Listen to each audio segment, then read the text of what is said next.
What's going on, guys? Coming back to you guys with another video. We are going to be working on that Sentra. We are going to be doing the rear shocks on it.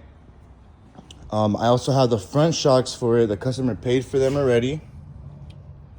He said he wants to do the rear ones first and then take it for a test drive and then do the front ones. He just wants to see the difference. So here are the rear shocks. They are, of course, in the rear. And on these ones, what you're gonna wanna do, might as well, if you're there, you might as well take, for this customer, I took off his drum only because he said he's hearing noises in there, and I already found out why. And that's the reason why right there, because one of his springs is out. So I'm gonna clean that up, check, make sure everything's good while I'm here. And I'm gonna change out that strut. That strut is ripped up. I don't know if you can see that, but it's all deteriorated. It's super, super old. Could be possibly stock, but the back was already super, super bouncy. So to get this one out, there's a screw right here that goes, let's see if you guys can see it, goes about right there. It's a 17 millimeter. On that one, I would recommend to use a wrench, ratchet wrench, or anything like that. You're gonna want to take out that bolt and it has a nut on it. So that bolt and nut on the lower side, so just like literally right there. You can see it actually, like this bracket right there.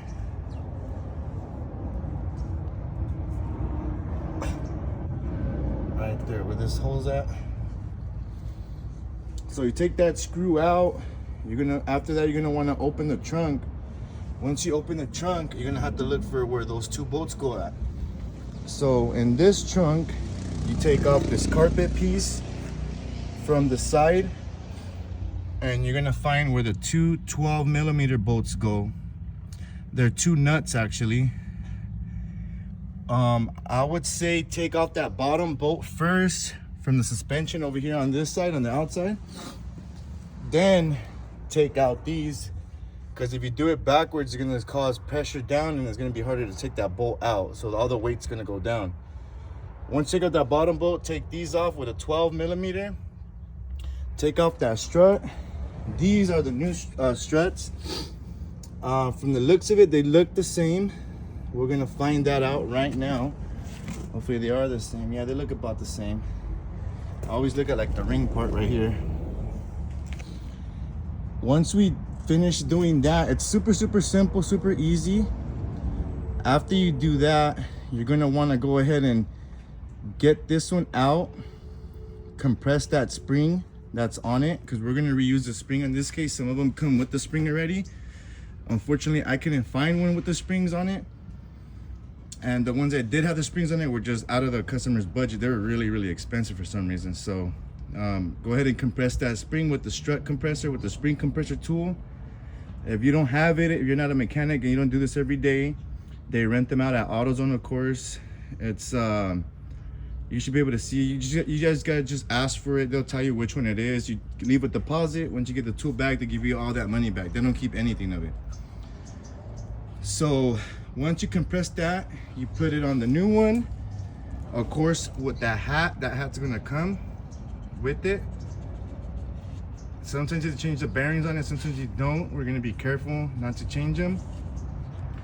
So once you change that hat and the coil, you could just reverse the process. Just throw it on there. Super, super simple. It's not a lot of bolts, only 3 bolts. 1, 2, 3. Super easy. Hope this helps you guys out to save a little bit of money. This one is real simple for any DIYers. Don't spend the extra time or money going to a mechanic for this one. This one is just real simple job. But if you don't have the time for it, if you feel like you haven't worked on cars that much like that and you feel like it's better to take it to the mechanic, take it. I'm only charging him $60 a side, maybe even cheaper. I'm not even sure, but usually I determine the price after the job is done, because there's always something that goes on. There's always something that comes out of nowhere, and it's always been like that in the mechanic business. Whenever we're working on the car, you know, before that we give them a price, and then when we're working on it and something happens, and it's just, I don't know, it's always been like that. I've been a mechanic 11 years, and this whole 11 years has always been like that. Never got any worse, but never any better either. So,